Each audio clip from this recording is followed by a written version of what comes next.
Hi everyone, Aaron here for Zollotech, and iOS 26 introduced an all-new design, and with that new design it seems battery life is not what it used to be for some. So there's other videos out there that go over tips and tricks, but I wanted to share with you some tips and tricks that actually work, that are directly from Apple, and a few others that have been proven to work as well. Now, the first thing is, if you just installed an update and you're experiencing poor battery life, you should wait a couple days to see if things stabilize. I've said this for years, but Apple this year backed it up with a new support document. You can see here it says if battery life is less than expected after an update. It says even though you can use your device immediately after an update, certain tasks related to updates continue in the background and might affect battery life and thermal performance. While they're ongoing, you might see insight with ongoing iOS update in settings under battery. So in order to see that, if you are experiencing poor battery life right after an install, you can go to your battery settings, and within this, it'll actually tell you that it's still installing the background update. It's doing things in the background, indexing and finishing tasks, and that definitely can affect your battery life. So again, give it a few days and it should improve. This goes along with apps as well. You'll see I'm installing a bunch of apps right now. So if we go into the App Store, you'll want to check for new app updates, make sure everything's up to date. As we've seen over the past, specific updates to fix battery life where things were using power where they really shouldn't be. So make sure you're up to date here as well. Now on newer iPhones, from the iPhone 15 Pro, 15 Pro Max, and newer, there's a new feature called Adaptive Power that tries to save you power on its own by sort of implementing some of these tips and tricks. So if we go into our settings and then we go to battery, you'll see we have a new option for power mode if you scroll down. Power mode has an adaptive power option, and what this does is it says when your battery usage is higher than usual, iPhone can extend your battery life by making performance adjustments such as lowering display brightness, allowing some activities to take longer, or turning on low power mode at 20%. You can choose to be notified of this if you'd like, but either way, this can help save you power. On the newest phones with the iPhone Air, I think that's why Apple invented this update, is sort of to fix things with iPhone Air when it's using additional power since it has a limited battery. But either way, it seems like it helps quite a bit, but from time to time, especially on older models, it seems like it can slow things down, such as animations, and just make it feel laggy. So use this as you need, but in general, I recommend it, especially on the newer phones, as I haven't seen an impact to performance that much. Now, of course, with any new phone, I would recommend going into your battery and going into charging. I would recommend setting the charge limit based on your needs. If you need 100% of the battery, maybe on an iPhone Air throughout the day, you need it to last throughout the day, set it to 100 and turn on optimized battery charging. This will charge it to 100% by the morning, but hold it at 80% while it's charging overnight. I would recommend turning off clean energy charging, anything that could use additional power. However, we haven't really seen an impact from that, but I typically want all the power, so I want to leave it at 100%. But you can adjust this if maybe you find that you only use 50% of your battery. I would recommend bringing it down to 80% since you don't need that additional 30% of power. So it really depends on your usage, but again, I set it to 100 just based on my usage altogether. Also, if you haven't already, I would recommend turning on the battery percentage if you want to monitor. If you don't want to monitor this at all, I would turn it off. That way you don't have to think about it and you can go and plug it in when you need and just sort of not pay attention to it. But it depends on your use. Some people have asked me why I don't have it on. It's because I don't want to see it all the time until I need to charge it. Again, if we go back into power mode, we've had low power mode for quite some time. However, I wouldn't recommend using this until you get to about 20%, or you just need to get through the day where you can't get to a charger. It's designed to be used below 20% because it does certain things such as reduce brightness, slows performance, and turns off ProMotion, so you'll get 60 Hz displays. It also minimizes animations or slows them down or changes the way they react. Also, apps will not refresh or download in the background, and AirDrop, iCloud Sync, and Continuity will not work as well. So it turns off a lot of features that may be useful that you might use all the time, and that's why I actually don't recommend using it. You'll see it says mail fetch, background app refresh, automatic downloads, and some visual effects are reduced or disabled in low power mode. So again, I would use it, but use it sparingly as needed. Something else you may not be aware of is you want to make sure you're on Wi-Fi as much as possible to save the most amount of power. Wi-Fi uses far less power than cellular data does. Think of it like distance. For example, maybe your cell tower is 2 miles away or a mile away, but your Wi-Fi router is only 30 feet away. It takes less power to transmit the shorter distance than it does to transmit a mile away. So just keep that in mind if you're using your Wi-Fi all day, you're probably good. If you're using cellular and you don't have access to Wi-Fi, that's the only time I would use cellular all day if I had to. Now, also you want to use auto brightness. And the reason I recommend this is auto brightness will help you with battery life. It will bring down the brightness as needed, but you want to adjust it as needed as well. You'll see I'm currently not using it because I don't want it to adjust while I'm recording this video, but typically you want to go into your accessibility, display and text size, and turn on auto brightness, and then adjust it as needed. Typically, if it's bright outside, it will bring the brightness up, but you can bring it back down on your own and it will stay there until you lock your phone and unlock it again. So this is something I would recommend. Unless you needed it a specific brightness, I would recommend always using auto brightness, as Apple does as well. Another thing you'll want to adjust has to do with your background app settings. So if we go into our settings, go under General, scroll down, you'll see background app refresh. Now you'll see quite a few options here. We have background app refresh, Wi-Fi, and cellular data. We can have it work only on Wi-Fi, which again would use less power than cellular data, or we can turn it off altogether. In specific circumstances, such as maybe you have a car key that you use with this, you may want to leave it on Wi-Fi or use it with cellular data, and then adjust it specific to one specific thing that you're using. So if we want to turn it off, maybe for the store or Apple Vision Pro or Authenticator, and just leave it on for specific things, that makes the most sense, since it will turn it off for all of these, but leave it on for things such as maybe you have a car key here, maybe you have a Tesla, or maybe a BMW with a car key. It will utilize that for the background, so when you walk up, it still unlocks. But in other circumstances, sometimes you don't want to use it because it will use additional power. So that's something I would highly recommend customizing or turning off altogether if you can. So I'll turn this to Wi-Fi only. That should help with battery life overall for my usage. To go along with background app refresh, another thing Apple says is that you want to customize separately has to do with your mail. If we go into our settings, go down to apps, and then within apps, go down to mail. If you're using Apple's mail app, you'll want to go into your mail accounts. Within your accounts, we have a couple options here. We have fetch new data and we have push. If you want to save the most amount of power, turn off push, switch fetch to manually. Then it will only check when you go into your mail application, and then it will check at that point. If you need it to check throughout the day, well then leave it on. But you want to customize this based on need, as it will use additional power if it's trying to look for mail every 5 minutes or so. So again, we can turn on push and then change it to hourly, every 30 minutes, every 15 minutes, or automatically. But again, the most amount of power saving will come from manually and then push off. Now on iPhone 13 Pro all the way up to the iPhone 16 Pro, we have 120 Hz ProMotion. With the iPhone 17s, all models have this option. Now what this means is it will ramp the display up to 120 Hz, but this can use an additional power. If you don't care about the frame rate, you can actually turn this off and use less power. So in order to do that, go into your settings, go to accessibility, go to motion, scroll down to the bottom, and you have the option to limit frame rate. Set the maximum frame rate of the display to 60 frames per second. This is something that's going to bother a lot of people if you turn it off, but it will save you some power. However, I wouldn't recommend doing that, as Apple varies it based on need. But if you find that you're using additional power and you really don't notice a difference when that's enabled or not, or maybe you were using low power mode before, you can turn that on, you won't notice a difference, and you'll save a little power. Another thing I would recommend enabling or disabling, depending on use, is Apple Intelligence. Apple Intelligence is a new feature that we've had since last year. About 90% of it is here. They haven't updated Siri yet. However, having this enabled seems to use a lot of power. So if these are features you don't care about, maybe you don't have them available in your country, but if you don't care about these features, turn it off. If you do, leave it on, and then customize it as needed.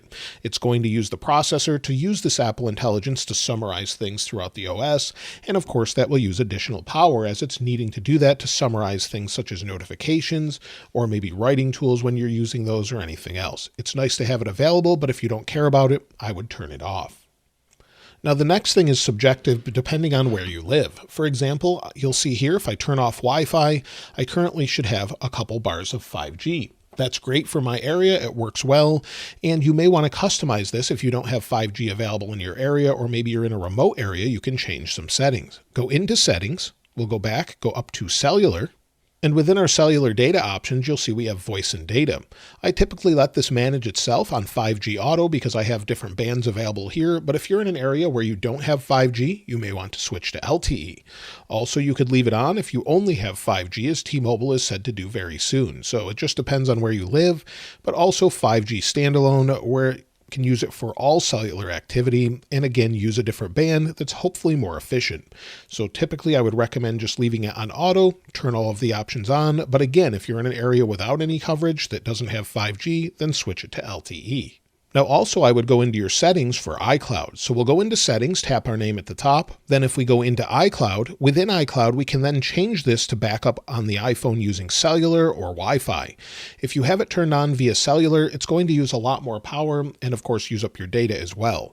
So you may want to turn this off so it doesn't back up over cellular and use additional power. Sometimes it will do this at night. That's why some people see it drop at night when it's in standby. It's doing its backups and things like that. So if you don't want it to do it over cellular, you can turn it off. It will use less power when it's doing it via Wi-Fi. But again, it depends on where you're at and if you have those options. Now back within settings, again under Apple Intelligence and Siri, or just Siri if you don't have Apple Intelligence, we can go to talk and type to Siri, and I would recommend turning this off for it to listen if it's something you don't use regularly. So you of course can activate it still by pressing and holding the power sleep wake button, but we can turn it off altogether. Then when you actually say hey, and then that word, it will activate or not activate based on use. Of course, it's always going to be listening if you have this turned on and use a little bit of power. While the chipset is designed for it and not to really use a whole lot of power, it does use just a little bit. So I would recommend adjusting it based on what your needs are. Now with iOS 26, Apple has provided additional information as to what's using our power. If we go into our settings and then go to battery, wait for it to load, you'll see that we get some daily usage or trends. It says you're using more battery today than you usually do by 12:42 p.m. It's showing me exactly what's using power, and then you can adjust this as needed. But we can go to view all battery usage and go through and see what's using a lot of power. For example, this day, music used a lot of power. I was using it with things such as CarPlay. That's why I have Google Maps as well, so we can adjust these as needed based on what's going on. So you'll see some of this use things in the background, such as YouTube Studio, and it really shouldn't have. So of course we can turn off the notifications so they're not working in the background. And Apple actually gives us more information. Sometimes it shows it's using a lot of home and lock screen power that you can see here, 10%, and they've explained what this is. And you'll see down here it says about activity, and it explains it a little bit better this time. On screen is the amount of time the battery was used by an app that was open and active on your screen. Background is the amount of time the battery was used by an app that was neither open nor directly on your screen. Background activities include directions, playing music, syncing photos, fetching mail, and more. So I'm glad to see they've explained this, but again, if we're using a lot of power with the home and lock screen, Apple has actually explained this in an online support document. It says it indicates that the home screen or lock screen was displayed on your device. For example, the display was awakened by pressing the home button or by a notification. So they said if an app frequently wakes your display with notifications, just turn off push notifications for the app in settings. So for example, if I don't want it to notify me of specific things and it's bothering me, we can go into notifications. Then we can go down and change our notifications based on specific settings. For example, if we go all the way down to where we have YouTube Studio, you'll see that we have here with our sounds, badges, and more. We could of course turn it off altogether, turn it on as needed, or just have it show banners when we're on our home screen and not in the notification center or lock screen. So I've sort of gone through and customized this so it's not lighting up my display every time something comes in. Of course, there's other things that are going to take additional power. One of them is my app here. This is my Mercury weather app that's using a nice widget that you can adjust the color of. However, it does use additional power because it's got location-based information. So you may want to consider not using them if you are really concerned about power, as I have one here too, where we have my weather and they're location-based, and based on where you move, it will change. So just keep that in mind. I really like having this widget, but if you find you're using a lot of power, you may want to try removing this widget or widgets altogether, as they will use additional power every time they're polling for new information. Now, location settings are a big one that you'll want to customize. Things such as my weather widget here will use location every time it's trying to figure out where it's located, whether it's Mercury weather or the built-in weather app, and you'll see the indicator here letting us know that it's using my location. If I move locations, this will typically pull the operating system, say where am I, and then update the widget. So that's going to use more power. But we can adjust this depending on our use. So if we go into our settings, go down to privacy and security, and then go to location services, we'll want to customize this based on our usage. If you turn this off altogether, you'll save the most amount of power, but at the same time, you won't be able to use things such as Find My, you won't be able to use maps and other things that require location information. So again, I use it, but I typically have most of my apps set to while using. So if I'm using an app and it needs location information, it can use it. But for example, I have a printer here. I don't really need it to ever use my location, so I'm going to turn that off to never. The same is true for my vacuum here. You don't need to know my location, and other things such as maybe Final Cut camera. I don't need it to know my location while I'm editing a video, for example. But Find My is critical, and I want it to set while using the app. And then you'll find for other things such as maps, we have while using and more. So while using the apps or widgets, and then we can adjust things below that. Now, adjusting these below is not going to use less power because it already knows the information while it's using the app. So just having preferred routes and predicted destinations, it's basically going to log that or not. It's not going to use additional power in order to do that. The same is true with visited places. So if you're already in Maps using location information, it's going to have this information anyway, so turning those specific things off shouldn't really affect it. The same is true for other things such as my Mercury weather app. It needs to use it for the app or widget, but you can adjust this and tell it just where you're located and never to update your location based on it. So again, it depends on how you want to use your phone and adjust this accordingly. Now, if we go back and then scroll all the way to the bottom, we have system services. And within here, many people recommend going in and sort of customizing this as needed. I normally don't change this at all because I want this information for my different apps. But if you want to turn off significant locations and routes, certain applications won't be able to use your information in different ways. So different things such as product improvement, I don't really care about that. Routing and traffic, I do, of course. iPhone analytics, we can improve maps as well, but I just want it for routing and traffic. If you don't care about significant locations or anything like that, you can turn this off, but I find it useful, so I typically leave it active. I don't normally recommend turning off all of these different things, as many different features stop working if you do that. So for example, Apple Pay merchant identification, maybe I don't want that for location, but sometimes I do if I'm trying to approach a store that I use regularly and want it to pop open my Apple Wallet, for example. Those sorts of things I appreciate, so I leave it active. But again, it's up to you how you want to customize it. Now, to go along with Maps, one thing I would recommend if you're using Apple or Google Maps is going into your Maps, and within Maps, go to your account, and within your account, you'll see we have the option for offline maps. I would utilize this if you need it nearby and you go places regularly, maybe around your city. So go into download, and you'll see that I have Charlotte since it's a nearby city. So based on my home, they suggest it. We'll go ahead and download it so that we have the nearby map. And in fact, I want the entire area so that if I travel within this area, it doesn't have to download it on the fly and use data, as well as also using power to download that information over cellular. So again, download new map. It's downloading now.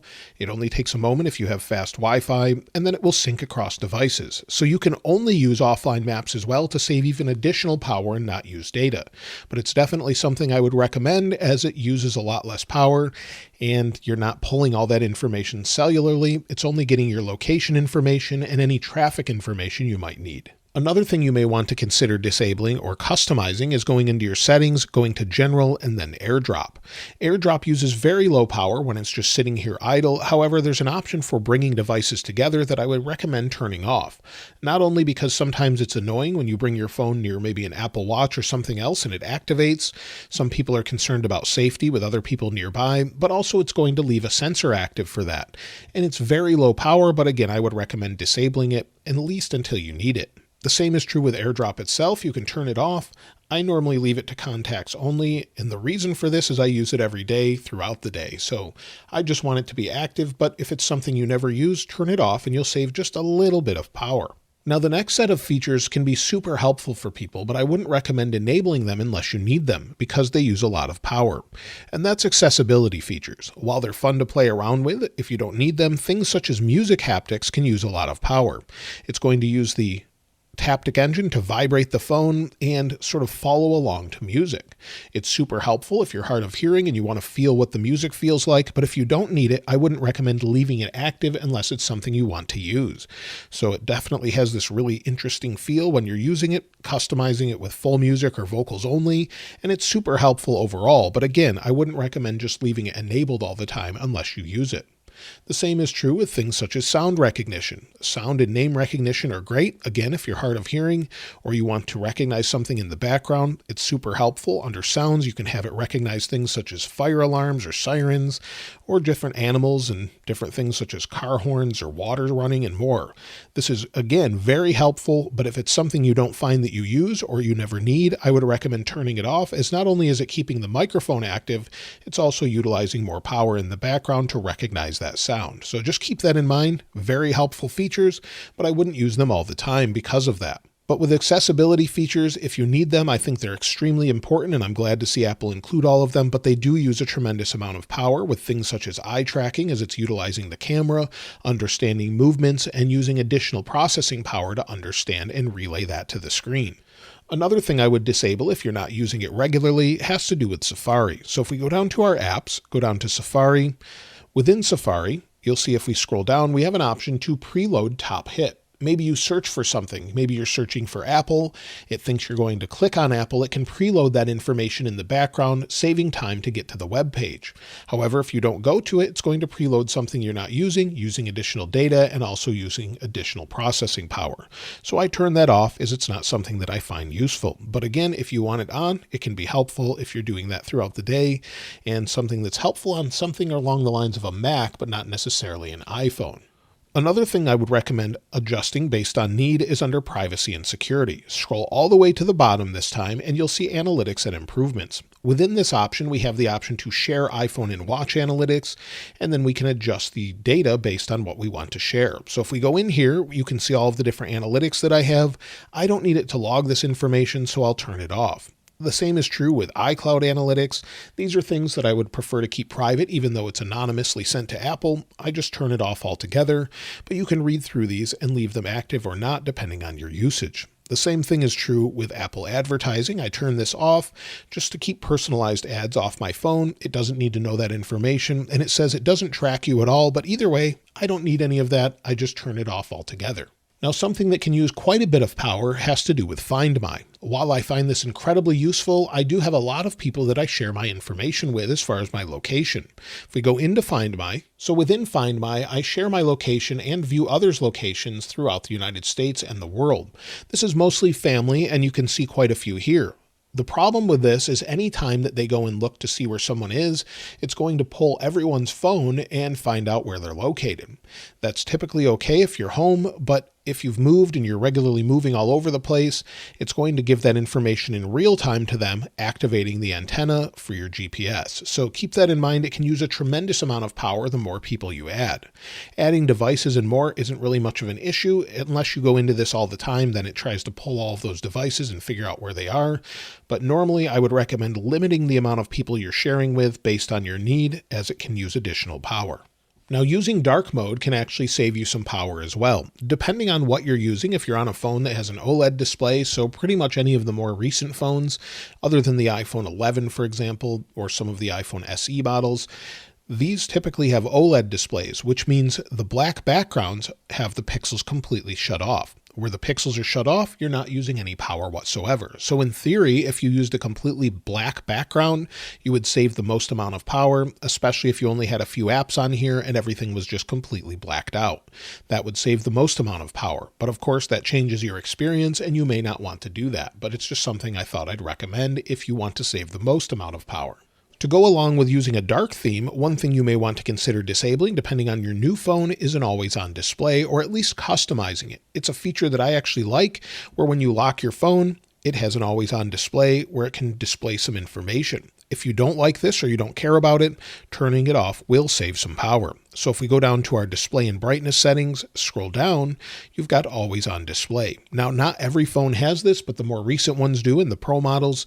But keep in mind, just like with dark mode, the more pixels that are active, the more power it's using. So you could use always on display, but maybe with the wallpaper off, and maybe we want to show notifications, but we'll just lock it. Now we can see our notifications and the time, but everything else is blacked out.